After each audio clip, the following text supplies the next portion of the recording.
স্বাগত নিউজ 24 সন্ধ্যা ৭টার সংবাদে আপনাদের সঙ্গে আছি আমি তাসনিমে জান্নাত অর্থে এবং আমি রিদিমা হক। এতক্ষণ দেখছিলেন সংবাদ শিরোনাম, এবারে পুরো খবর।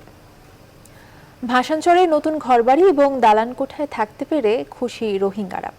অনেকে কক্সবাজার ক্যাম্পে রেখে আসা স্বজন এবং পরিচিত জনকে ফোন করে ভাসানচরে আসার জন্য উদ্বুদ্ধ করছেন। আন্তর্জাতিক সংস্থা না আসলেও এরই মধ্যে 1 লাখ রোহিঙ্গার 1 বছরের ভরণ পোষণ মজুদ রেখে কাজ করতে শুরু করেছে দেশীয় এনজিও সংস্থাগুলো। দাতা গোষ্ঠীর কাছ থেকে যথেষ্ট সাড়া পাওয়া যাচ্ছে বলেও জানান তারা। হায়দার আলীর ক্যামেরায় ভাসানচর থেকে বিস্তারিত জানাচ্ছেন লাকমিনা জেসমিন সোমা। একটি নতুন ভোর, নতুন সকাল, একদল রোহিঙ্গার জীবনে যেন নতুন এক অধ্যায়। কক্সবাজার পাহাড়ের খুপচি ঘর থেকে একটি বিস্তীর্ণ দ্বীপে এসে পাকা দালান ঘরে বসবাস। প্রথমবারের মতো এমন জীবন কেমন লাগছে রোহিঙ্গাদের কাছে? যত্ন করে আনিয়ারে ঢুকাই দিয়ে তারা তো এরা এর বেশি সুন্দর লাগে, আল্লাহর হাসে বেশি শুকরিয়া করি। বেশি সুন্দর লাগে জায়গা আর আরো পরিবেশ মানুষ আরা মনে করেন আর আত্মীয় স্বজন আছে আর তারা লই আইতো চাই জিনিস টাকার ঘর নিরাপত্তা বেগিন আর সুবিধা জীবনের মৌলিক সব সুযোগ সুবিধা পেলেও আছে প্রিয়জন হারানোর বেদনা। নতুন এই জীবন রেখে রাখাইনে ফিরে যেতে চান, তবে যদি বিচার পান। বর্মা যাইতে চায় না, বিচার যদি হয় সুস্থভাবে যাইতে চায়। বিচার হইলে যাবো, না হলে যাবো না।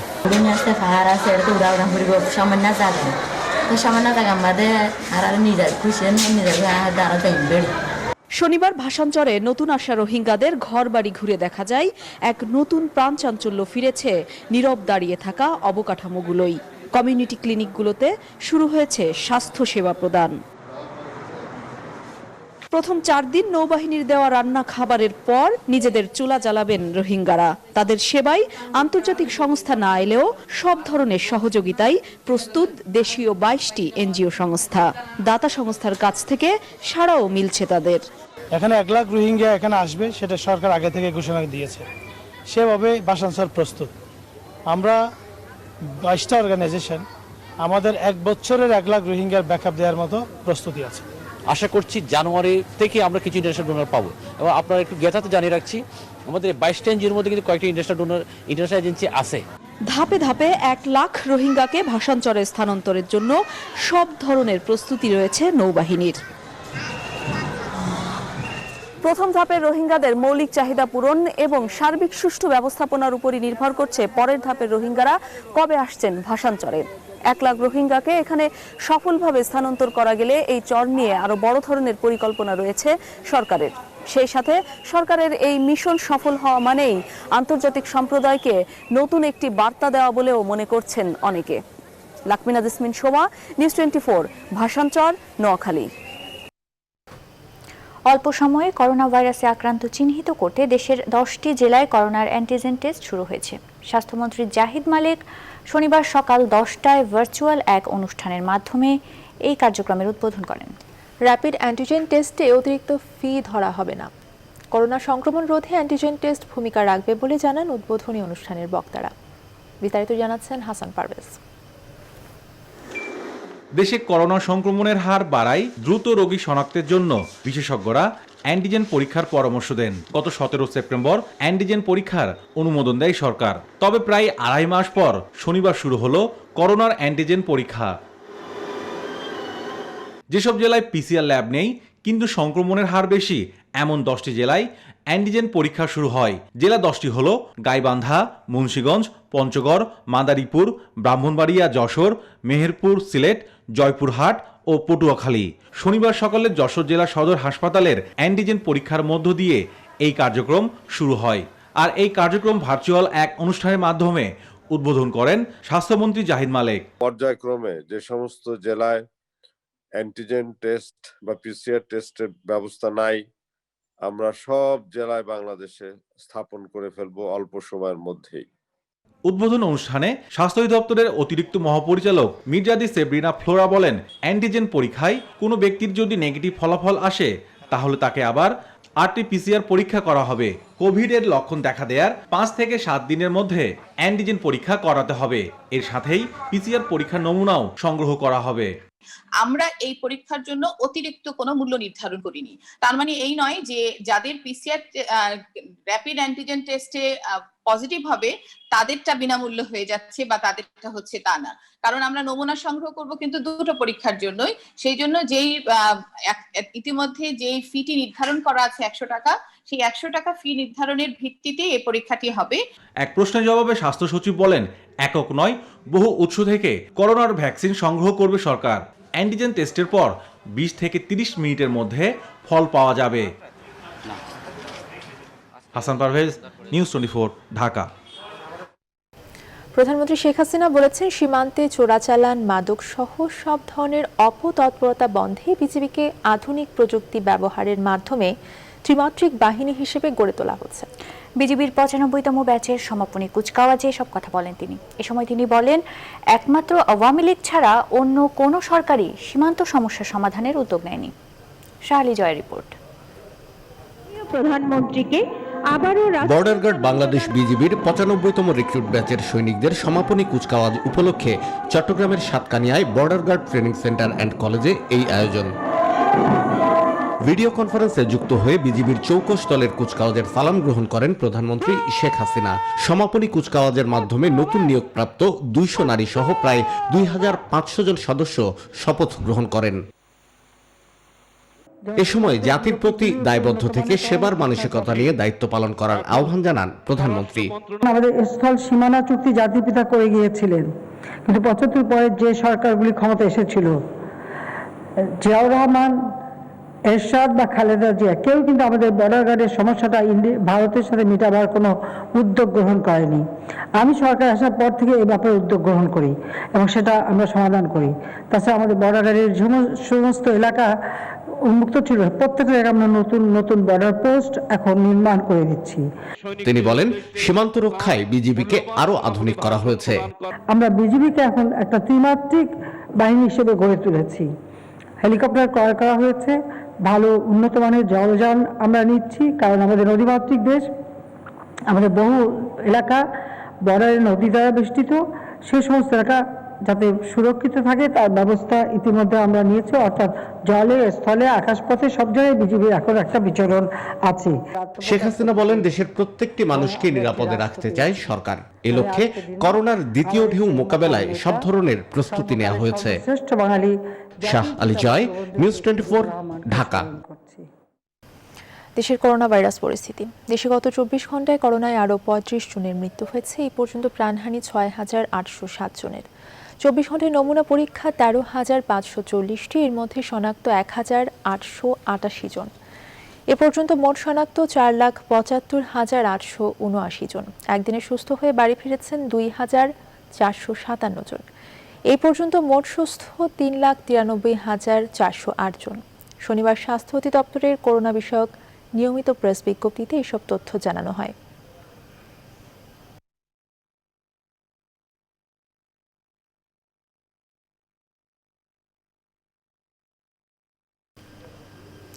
বিশ্বজুড়ে করোনায় একদিনে মৃত্যু হয়েছে 12,000-এর বেশি। মোট মৃত্যু ছাড়িয়েছে 15,26,000, আর মোট সংক্রমণ হয়েছে 6,63,00,000-এর বেশি। তবে এখন পর্যন্ত সারা বিশ্বে সুস্থ হয়ে উঠেছেন 4,59,00,000-এর বেশি মানুষ। 24 ঘন্টায় যুক্তরাষ্ট্রে করোনায় মৃত্যু হয়েছে 2,700 জনের। এ অবস্থায় ভ্যাকসিন যখন মানুষের দ্বারপ্রান্তে, তখন নবনির্বাচিত প্রেসিডেন্ট জো বাইডেন বলেছেন, টিকা সরবরাহ শুরুর পর মার্কিনীদের ওপর সেটি নেয়ার ক্ষেত্রে কোনো বাধ্যবাধকতা থাকবে না। এদিকে কোভ্যাক্সিন নেওয়ার পর করোনা ধরা পড়েছে হরিয়ানার স্বরাষ্ট্রমন্ত্রীর। অন্যদিকে কোভিড-19 মহামারীকে যৌথভাবে মোকাবেলার জন্য সবার প্রতি সংহতি প্রকাশের আহ্বান জানিয়েছেন বিশ্ব স্বাস্থ্য সংস্থা।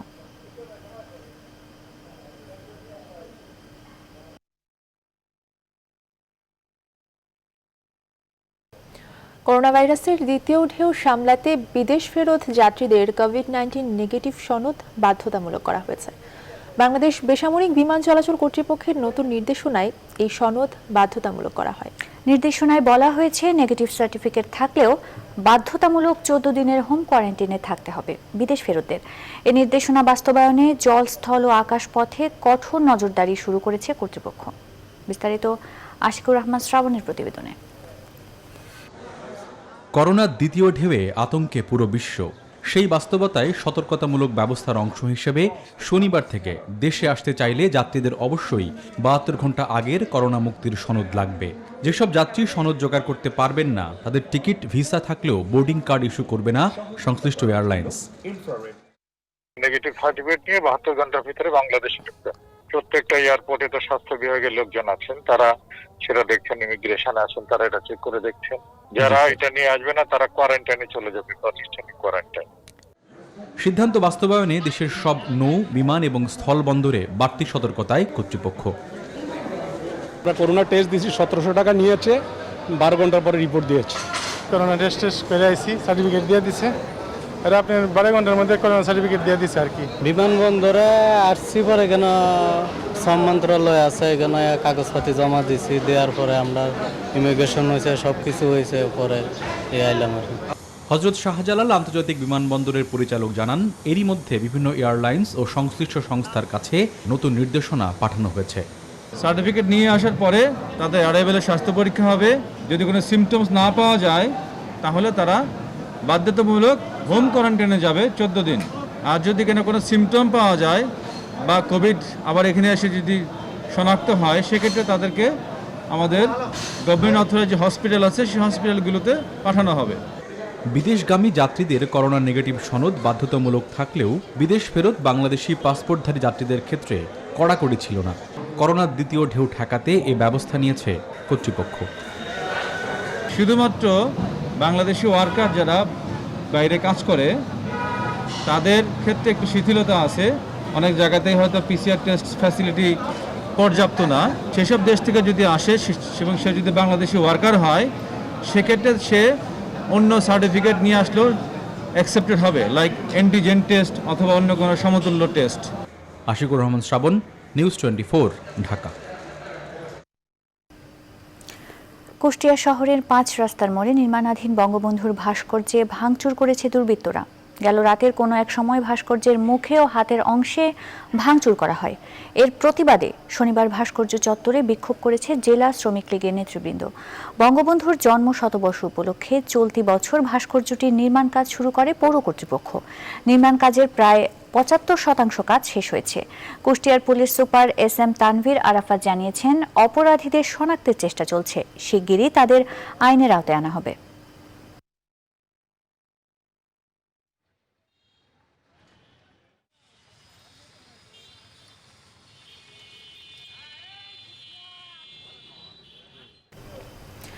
জাতির পিতা বঙ্গবন্ধু শেখ মুজিবুর রহমানের ভাস্কর্য ভাঙার প্রতিবাদে বিক্ষোভ মুখর হয়ে উঠেছে বঙ্গবন্ধু এভিনিউ এবং ঢাকা বিশ্ববিদ্যালয়ের TSC চত্বর। এই মুহূর্তে বঙ্গবন্ধু এভিনিউতে আছেন আমাদের সহকর্মী প্লাবন রহমান এবং TSC-তে আছেন ফাতেমা কাউসার। আমরা দুজনের সঙ্গেই সরাসরি যুক্ত হচ্ছি। শুরুতেই চলে যাচ্ছি প্লাবন রহমানের কাছে। প্লাবন, বঙ্গবন্ধু এভিনিউয়ের সার্বিক অবস্থা আমাদেরকে জানাবেন।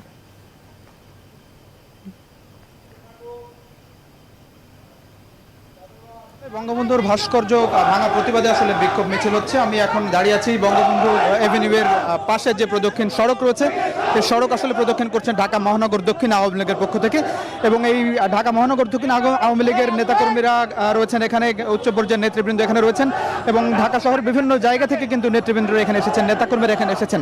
শুধুমাত্র ঢাকা মহানগর দক্ষিণ আওয়ামী লীগ নয়, আমরা দেখেছি যে বিকালের পর থেকেই আসলে বঙ্গবন্ধু এভিনিউতে আওয়ামী লীগের বিভিন্ন অঙ্গ সংগঠনের নেতাকর্মীরা অংশগ্রহণ করেছেন। বিভিন্ন খণ্ড খণ্ড মিছিল হচ্ছে, বিক্ষোভ মিছিল হচ্ছে, খণ্ড খণ্ড সমাবেশ হচ্ছে, যেটি আসলে তারা বলার চেষ্টা করছেন যে একটি কুচক্রী মহল মৌলবাদকে উস্কে দিয়ে আসলে বঙ্গবন্ধুর ভাস্কর্য ভাঙার চেষ্টা করছে। এটি মাত্র বঙ্গবন্ধুর ভাস্কর্য ভাঙা নয়, বাংলাদেশের স্বাধীনতার উপর আঘাত, অসাম্প্রদায়িক রাজনীতির ওপর আঘাত।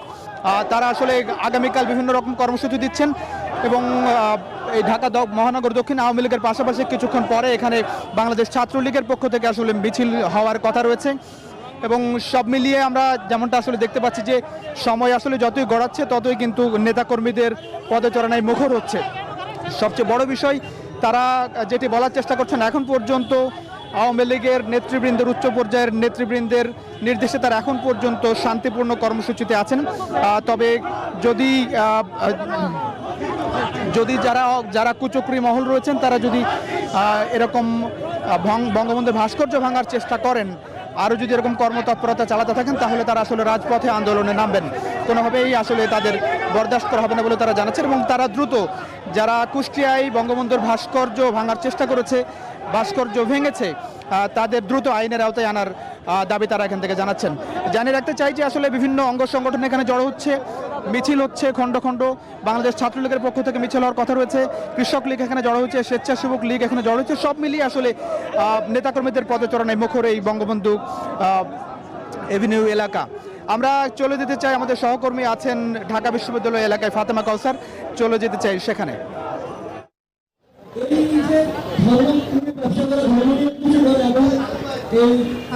প্লাবন, আপনি যেমনটি বলছিলেন বঙ্গবন্ধু এভিনিউতে যেরকম মশাল মিছিল সব প্রতিবাদ সমাবেশ আয়োজন করা হয়েছে, টিএসসি চত্বরেও কিন্তু বিকেল থেকে এই ধরনের আয়োজন আমাদের চোখে পড়েছে। তবে টিএসসি চত্বরে এখন আমি যেখানে রয়েছি সেখানে বঙ্গবন্ধু শিক্ষার্থীদের বিশ্ববিদ্যালয়ের শিক্ষার্থীদের আয়োজনে এক ধরনের প্রতিবাদ সমাবেশের আয়োজন করা হয়েছে, যেখানে গান, মুখাভিনয়, কবিতার মাধ্যমে তারা আসলে তাদের প্রতিবাদটি জানাচ্ছেন। এবং এখানে অনেক জনসাধারণের সমাগম আমরা দেখছি, যারা এই সমাবেশ এই প্রতিবাদে তারাও আসলে একাত্মতা ঘোষণা করছেন। তাদের যে ব্যানার, তারা বলছে ধর্ম ব্যবসা ও মৌলবাদ বিরোধী প্রতিবাদী সন্ধ্যা, এই ব্যানারে তারা আসলে মূল আয়োজনটা করছেন। এখানে আমার সাথে ডাকসুর সদস্য রয়েছেন তানভীর হাসান সৈকত। আমি আপনার কাছে জানতে চাই আপনাদের মূল আয়োজনটি কেন? আসলে আমরা দেখছি বর্তমান সময়ে আমাদের দেশে একটি মৌলবাদী চক্র বা গোষ্ঠী বলছি, যারা হচ্ছে ধর্মকে ব্যবসা করে, ধর্মকে পুঁজি করে বিভিন্ন সময় তাদের মৌলবাদের কালো থাবাতে দিয়েছে এই দেশের উপর। তো সেই মুহূর্তে আমার মনে হয় যে আমরা যারা শিক্ষার্থী কিংবা আমরা যারা সাধারণ বাঙালি, এমন বাঙালি মুসলমান, আমরা সবসময় মানে ধর্মটাকে ব্যক্তিগতভাবে মনে করি এবং ধর্মকে পুঁজি করে যারা রাজনীতি করে তাদের বিপক্ষে আমরা। এবং সেই বিপক্ষ আমি মনে করি যে মৌলবাদের বিপক্ষে সবচেয়ে বড় হাতিয়ার হিসেবে কাজ করবে এই সাংস্কৃতিক জাগরণ, যেটা হয়তোবা আমরা এখান থেকে যাত্রা শুরু করছি। এটা একটা সময় বাংলাদেশের সকল জায়গায় ছড়িয়ে যাবে এবং বাংলাদেশের মানুষ এই মৌলবাদের বিরুদ্ধে রুখে দাঁড়াবে। পাশাপাশি আরেকটি ঘটনা হচ্ছে যে গতকালকে আমরা দেখেছি জাতির পিতার ভাস্কর্য ভাঙা হয়েছে। এটা আমাদের জন্য একটা অশনি সংকেত, এটা বিরাট অশনি সংকেত। তারা শুধু বলেই শেষ করেনি, বরং এখন তারা মাঠে নেমেছে। তাদের বিরুদ্ধে এখনই সময় সবচেয়ে উপযুক্ত। অনেক ধন্যবাদ আপনাকে। উনি যেমনটি বলছিল যে এই সাংস্কৃতিক আন্দোলনের মাধ্যমে আসলে মানুষের মধ্যে বোধটা তারা জাগ্রত করতে চান। এই ধরনের সাংস্কৃতিক জাগরণ, সাংস্কৃতিক আন্দোলন সবসময় হয়ে আসে, সবসময় প্রতিবাদের ভাষা হিসেবে সংস্কৃতিকে অনেকে বেছে নেন। সেটি আমরা কিছুক্ষণ আগে মুখাভিনয়ের মাধ্যমে দেখেছি যে তারা প্রতিবাদ জানিয়েছেন। তারা বলছিলেন যে এদেরকে আসলে রুখে দিতে হবে এবং আইনের আওতায় আনতে হবে। এ ছিল আমার কাছে সব। ফাতেমা এবং প্লাবন, আপনাদের দুজনকে অসংখ্য ধন্যবাদ জানাচ্ছি। আমাদের সঙ্গে টিএসসি থেকে এবং বঙ্গবন্ধু এভিনিউ থেকে সরাসরি যুক্ত হয়েছিলেন সহকর্মী প্লাবন রহমান এবং ফাতেমা কাউসার। এদিকে মৌলবাদ ও সাম্প্রদায়িক অপশক্তির বিরুদ্ধে রুখে দাঁড়ানোর আহ্বান জানিয়েছে দেশের বিভিন্ন রাজনৈতিক, সামাজিক, সাংস্কৃতিক দল এবং মুক্তিযুদ্ধ মঞ্চ। শনিবার রাজধানীতে অনুষ্ঠিত বিভিন্ন অনুষ্ঠান থেকে বক্তারা বলেন, জাতির পিতা বঙ্গবন্ধু শেখ মুজিবুর রহমানের ভাস্কর্য নির্মাণ হবেই, বঙ্গবন্ধুর অবমাননাকারীদের দ্রুত শাস্তির দাবিও জানান তারা। বিস্তারিত জানাচ্ছেন রিশাদ হাসান। রাজধানীর যাত্রাবাড়ি এলাকার ঢাকা চট্টগ্রাম মহাসড়ক, যেখানে বঙ্গবন্ধুর ভাস্কর্য নির্মাণ নিয়ে প্রথম বিতর্ক শুরু হয়, শনিবার সেখানে অনুষ্ঠিত হয় মানববন্ধন। উপস্থিত জাতীয় পার্টির কো চেয়ারম্যান সৈয়দ আবু হোসেন বাবলা বলেন, সাম্প্রদায়িক অপশক্তির হুঙ্কারে পথ হারাবে না বাংলাদেশ। আই ডিক্লেয়ার সৈয়দ আবু হোসেন বাবলা, এইখানে জাতির জনকের দুনিয়ার কোনো শক্তি নাই। এই ভাস্কর্য, এই শিল্প এখানে প্রতিষ্ঠিত হবেই ইনশাআল্লাহ। এদিকে হোসেন শহীদ সোহরাওয়ার্দীর মৃত্যুবার্ষিকীতে শ্রদ্ধা নিবেদন শেষে আওয়ামী লীগের সাধারণ সম্পাদক ওবায়দুল কাদের জানান, বিশ্বের সকল মুসলিম দেশেই ভাস্কর্য রয়েছে। প্রতিকূল অনেক পরিস্থিতি মোকাবিলা করে তিনি এখানে এসেছেন, কাজে তিনি জানেন কোন পরিস্থিতি কিভাবে মোকাবিলা করতে হবে। আমরা সরাসরি কারোর সাথে কোনো সংঘাতে যাব না। দিনের আরেক সভায় ভাস্কর্য নিয়ে বিতর্কে যাওয়া আলেম ওলামাদের দেশের মানুষের অধিকার নিয়ে কথা বলার আহ্বান জানান গণস্বাস্থ্য কেন্দ্রের প্রতিষ্ঠাতা ডক্টর জাফরুল্লাহ চৌধুরী। আজকে আলেমগণ আপনারা অন্য বিতর্ক চলেন, সবাই মিলে দেশে গণতন্ত্র প্রতিষ্ঠার জন্য সংগ্রাম করি। দুপুরে ঢাকা বিশ্ববিদ্যালয়ের টিএসসিতে এক সংবাদ সম্মেলনে মুক্তিযুদ্ধ মঞ্চ জানায়, যারা বঙ্গবন্ধুকে অবমাননা করেছে তাদের বিরুদ্ধে রবিবার রাষ্ট্রদ্রোহের মামলা করা হবে। আগামীকাল 6 ডিসেম্বর রবিবার জাতির পিতা বঙ্গবন্ধু শেখ মুজিবুর রহমানের অবমাননাকারীদের বিরুদ্ধে রাষ্ট্রদ্রোহ মামলা করার নীতিগত সিদ্ধান্ত নিয়েছে মুক্তিযুদ্ধ মঞ্চ। এছাড়াও বিকেলে বঙ্গবন্ধু ভাস্কর্য দ্রুত নির্মাণ ও সাম্প্রদায়িক অপশক্তির বিরুদ্ধে গণজাগরণ প্রতিষ্ঠা করতে রাজধানীর কেন্দ্রীয় শহীদ মিনারে মানববন্ধন করেছে সম্মিলিত সাংস্কৃতিক জোট। রিশাদ হাসান, নিউজ 24, ঢাকা।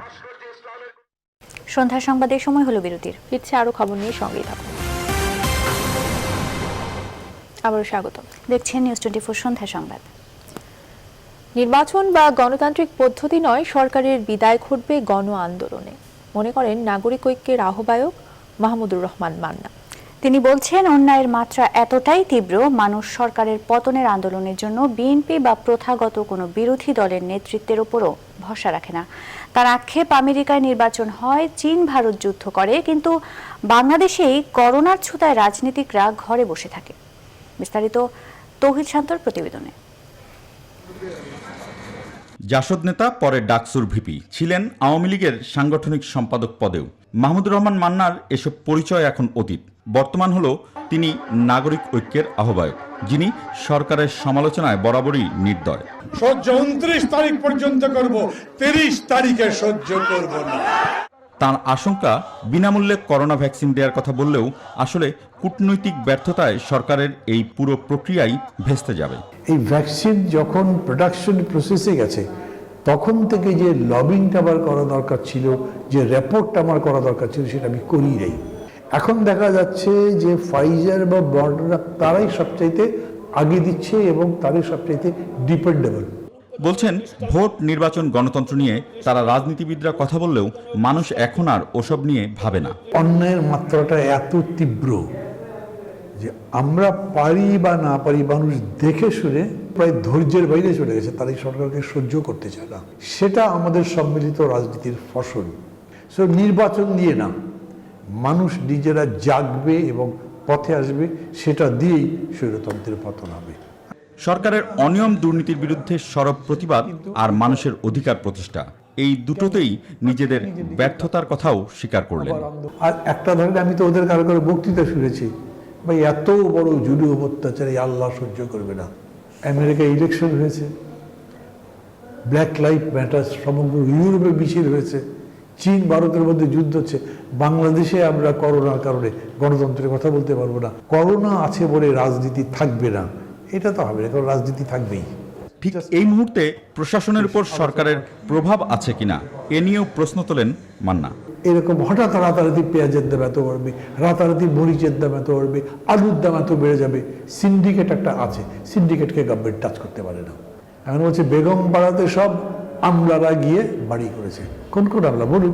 একটা মানুষের নাম বলেছেন, একজনের ব্যাপারে ব্যবস্থা নিয়েছেন, কেন নেন না? করোনা পরিস্থিতি, ভ্যাকসিন, দারিদ্র্য আর মানুষের দুর্দশা, এসব নিয়ে অচিরেই জাতীয় টাস্ক ফোর্স গঠন করা না গেলে পুরো দেশই মুখ থুবড়ে পড়তে পারে বলে আশঙ্কা করছেন জাতীয় ঐক্য ফ্রন্টের অন্যতম প্রতিষ্ঠাতা মাহমুদুর রহমান মান্না। তৌহিদ শান্ত, নিউজ 24, ঢাকা। জাতীয় পার্টির চেয়ারম্যান জিএম কাদের বলেছেন, নির্বাচনের প্রতি দেশের মানুষের অনীহা সৃষ্টি হয়েছে, দিনে দিনে সংখ্যা কমেছে ভোটারের।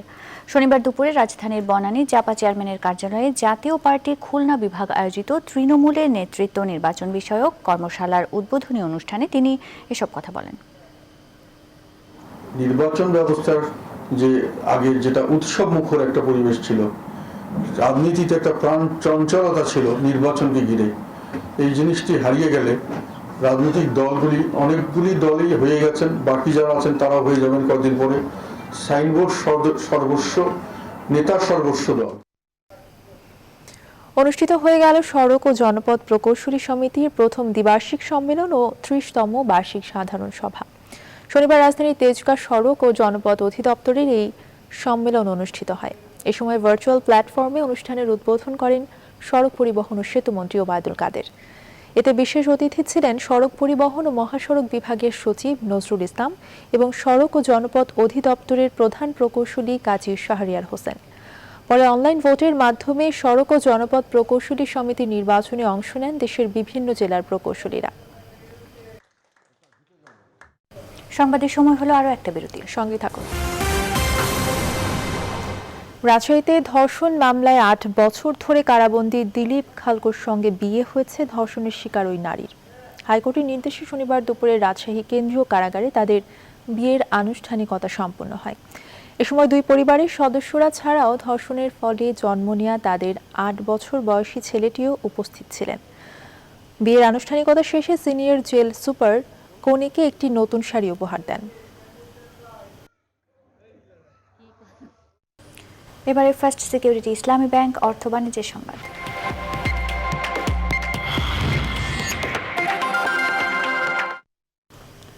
এক মাস নেতিবাচক থাকার পর আবারও প্রবৃদ্ধিতে ফিরছে রপ্তানি খাত। পোশাকের সাথে পাট পণ্যের ইতিবাচক রপ্তানিতে স্বস্তি ফিরেছে অর্থনীতির প্রধানতম এই সূচকে। পোশাক ব্যবসায়ীরা বলছেন, বিশ্বব্যাপী চাহিদা বেড়েছে কম দামি পোশাকের, তাই কম লাভে টিকে থাকার চেষ্টা করছেন তারা।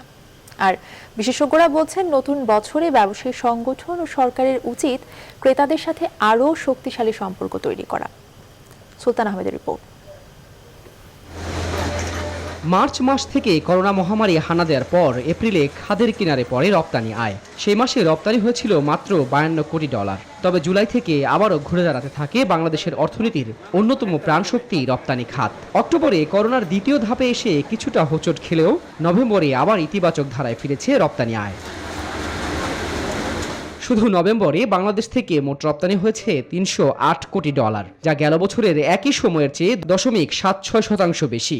অর্থবছর হিসেবে জুলাই থেকে নভেম্বর সময়ে মোট রপ্তানি হয়েছে $1592 কোটি, যা তার আগের বছরের চেয়ে 0.93% বেশি। এর মধ্যে শুধু পোশাক রপ্তানি হয়েছে $1290 কোটি, শতকরা হিসেবে যা 81%। হোম টেক্সটাইলের রপ্তানি বেড়েছে এবং নিটওয়্যারের রপ্তানিও তুলনামূলকভাবে ওভেনের তুলনায় ভালো অবস্থানে রয়েছে।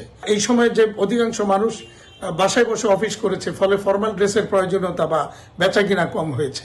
তবে সবচেয়ে বেশি রপ্তানি প্রবৃদ্ধি হয়েছে পাট পণ্যে। এই খাত থেকে মোট আয় হয়েছে $55 কোটি, আর প্রবৃদ্ধি প্রায় 37%। বিশ্ববাজারে পণ্য উৎপাদনের সক্ষমতা আমরা খুব দ্রুততার সাথে বাড়াতে পারি, তাহলে পাট খাত আগের যে একটা পজিটিভ ইমেজ ছিল বিশ্ববাজারে আমরা সেটা আবার পুনঃস্থাপন করতে পারবো।